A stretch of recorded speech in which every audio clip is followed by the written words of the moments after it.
Collins Avenue in Miami Beach. 40 cents jingled in a pocket of my expensive Appia slacks. It was all the money I had to my name. The keys to my Alfa Romeo convertible made a pleasant weight in another pocket. I had a wallet empty right in one hip and a $5 lawn handkerchief on the other. I clung desperately to the trappings of wealth, even though I didn't have the money which should go with them. My father had died 3 months before, leaving an estate estimated at between $80 and $100 million, all of which should have gone to me as his sole heir. The only difficulty was, he was not my natural father. 20 years ago, when I had been the loneliest inhabitant of any orphanage in Pennsylvania, and only 3 years old, Randolph Mason Horn had seen me, taken a liking to me, and ordered his attorneys to make out adoption papers. The trouble was, somebody in the law offices of Hathaway, Monk and Flanders Duke. As a result, there was a flaw in the title of adoption. I had no more claim to the estate of Randolph Mason Horn than I had to the imposing bulk of the Eden Rock which was looming up ahead of me on Collins Avenue in Miami Beach. I was broke. A pauper.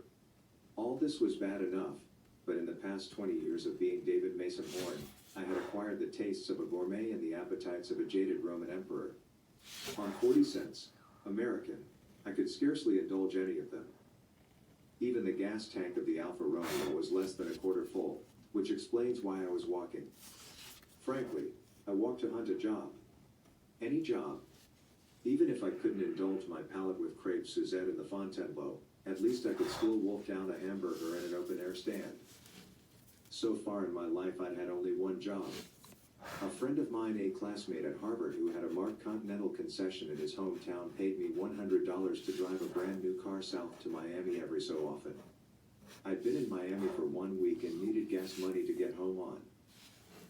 Fumbling in the pocket of my Glen Platt jacket, I brought out a crumpled pack of old gold filters. The pack was empty. I made sure by running my finger around inside. I figured if I couldn't eat, I could at least smoke.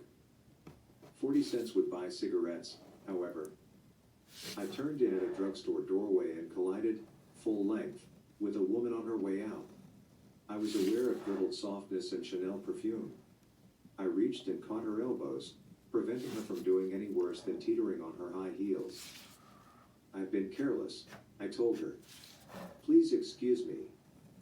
She was not a young woman, but there are few young women visitors to Miami Beach. I judged her to be in her early 40s, very chic and polished by years of frequenting the best hotels, the finest restaurants, and receiving the very best of service everywhere she went.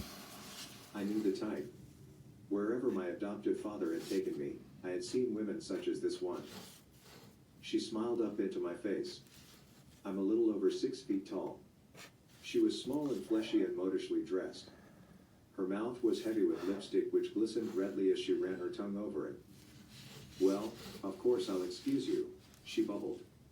Goodness, neither of us was looking where we were going, so why should I blame you? It was a longer speech than the situation called for, and it made me suddenly alert to opportunity. I squeezed her elbows.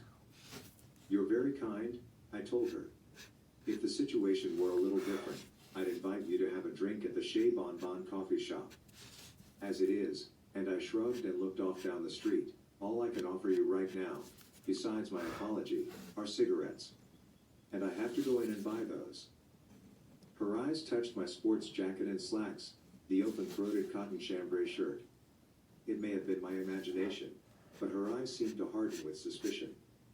Then she drew a deep breath and laughed softly as if she'd made up her mind about me. I'd like a cigarette, she said. I went in, put down 30 cents and got a pack of old gold filters in exchange. I ripped the seal, opening it. Tapping the pack on my fingers, I held it out to her, glancing down into the V-slash of her blue organza dress as she bent to the match I struck. I saw a black brassiere and full white breast gently quivering to her movements. Her eyes came up and saw where I was staring. Her lips curved into a smile. Can you dance? She asked suddenly. The cha-cha, the meringue, the fish, I informed her, bowing slightly. You name it, I dance it. At the social accomplishments, I was an expert.